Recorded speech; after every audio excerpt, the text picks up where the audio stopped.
لو انت عنبة وانا تفاحة ينفع نقول العنب حلو والتفاح وحش؟ اكيد لا. في ناس بتحب العنب وفي ناس بتحب التفاح. لما حد يكون مش عايز يصاحبك احترم ده. ممكن يكون بيحب الموز او البطيخ مثلا. احترم اختلافه وخليك فخور بسماتك واختلافاتك، وبلاش تغير نفسك وتكون فاكهة تانية ما تشبهلكش.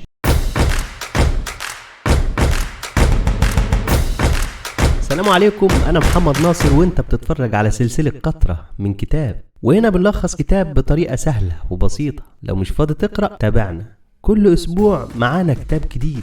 ومعانا النهاردة العادة السادسة والجزء الرابع من كتاب العادات السبع للمراهقين الأكثر فاعلية.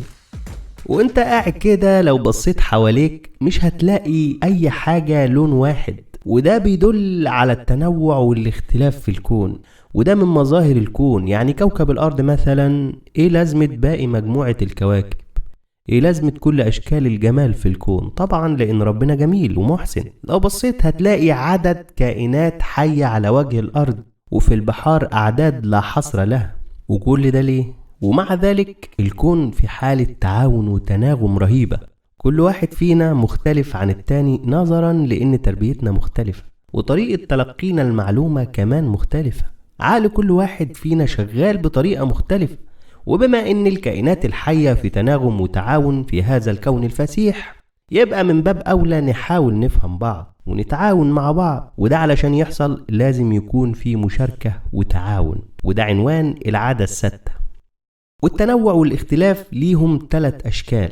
الكاتب بيقول إن أول شكل تجنب التنوع. في ناس كده بيتضايقوا من أي شخص مختلف عنهم، لون بشرته مختلفة، طريقة لبسه مختلفة، في دماغهم إن هم وبس اللي صح. الناس دي مش بتحب الناس المختلفة عنها، بيحبوا يكونوا لوحدهم بس، قافلين على نفسهم، وكمان ما بيحبوش الآخرين في اختلافهم. تاني شكل احتمال التنوع، ودول مجموعة سيبني في حالي وخليك في حالك، اعمل اللي انت عايزه وسيبني اعمل اللي انا عايزه.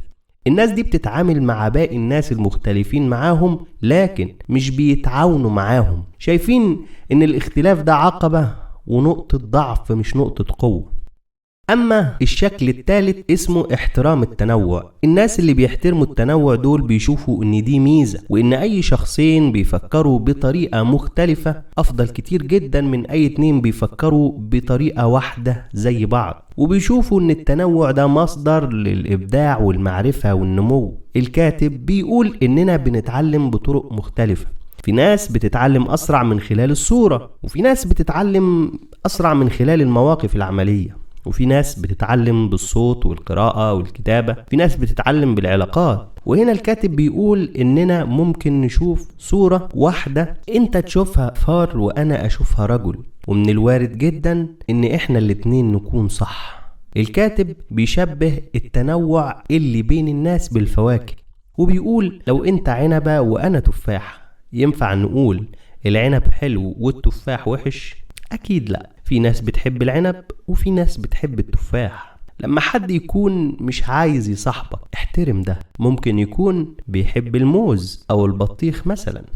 احترم اختلافه وخليك فخور بسماتك واختلافاتك، وبلاش تغير نفسك وتكون فاكهة تانية ما تشبهلكش. وهنا الكاتب بيقول إن فيه عقبات للاختلاف، ومنها الجهل. لما تكون جاهل ومش عارف نفسك بتحب ايه وبتكره ايه عيوبك وايه مميزاتك، مش عارف نقاط ضعفك ونقاط قوتك، وبالتالي مش بتعرف تحس بمشاعر الناس، مش عارف ألم الناس ووجعهم. وبكده الجهل بيكون عقبة ليك انك تقبل الاختلاف وانك تكون بتتعاون مع الناس. والحل انك لازم تلاقي طريق مشترك، وانك تحترم الاختلاف ده والتنوع. ان ربنا ما خلقناش كده عبث. وبكده هتدور دايما على الطريق المشترك، هتدور ان اي شخص هتتعامل معاه عايز تكسب منه وتكسبه هو كمان.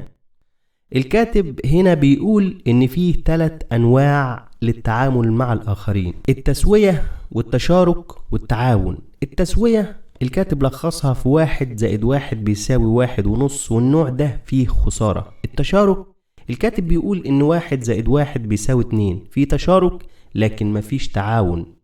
رقم 3 التعاون بيكون 1 زائد 1 بيساوي 3. النوع ده من التعاون بيكون فيه إبداع وأفكار جديدة مختلفة.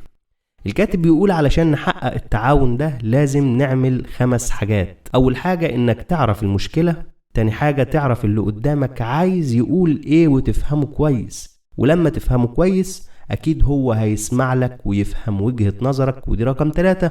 رقم 4 حاول أنت وهو تفكروا في أفكار مختلفة جديدة. رقم 5 حاول توصل لنقطة مشتركة وأفضل حل يفيد الطرفين.